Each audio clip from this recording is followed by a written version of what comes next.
So you'd think that in today's industry, creating a simple mechanical bike like this would be an easy task, but honestly, it's like the hardest thing you can do.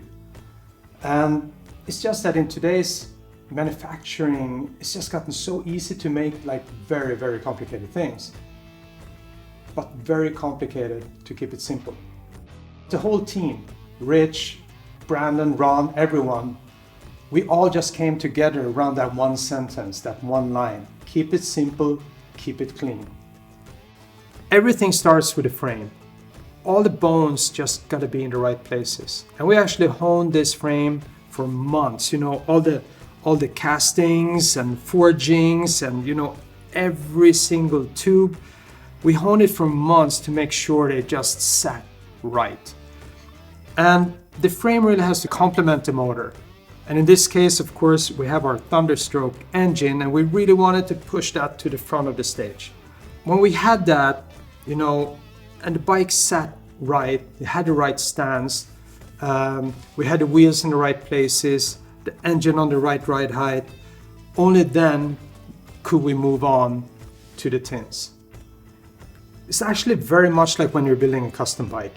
You put the engine on a crate, you position the wheels so they all sit right together, you start bending some tubes, you hang in a fork, and it's really a gut feeling thing when everything sits right, it has the right flow, it has the right stance. It's like nothing a book can ever teach you. And only then, when everything is right, you're ready to move on to the next level. The tins, the bodywork is always a challenge because the more you remove, the more you try to simplify, the more you have to make sure that you have tension and that you have soul baked into every surface and every line.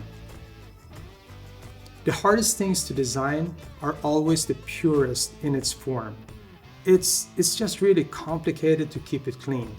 And the tank really sums all of that up. It has that really famous accelerated arc into it, like the old Chief tanks from the 40s used to have. And it has that super narrow waist. It's actually really hard to get a nice waist on a motorcycle today. But anyway, we worked really hard to get there, and we just felt it wasn't really a home run.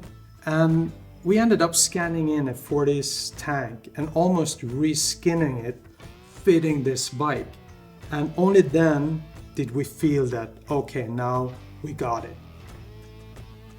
Reskinning the tank was actually a very respectful and almost sobering process, because you could almost feel Hendy and Headstrong watching over our shoulders, creating this tank.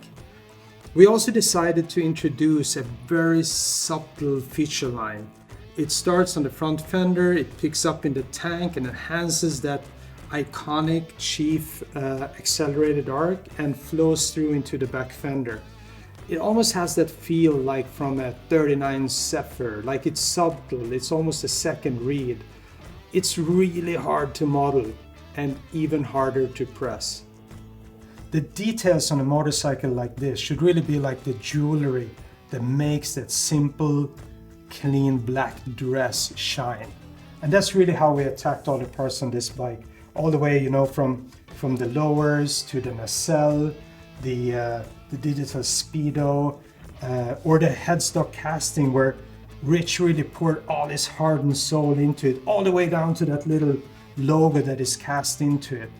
Then of course through the engine with its machined highlights, and you have the footrest and you go through the side covers, every little casting and forging on the frame that leads you back to that shock, and the shock takes you down to that beautiful swing arm.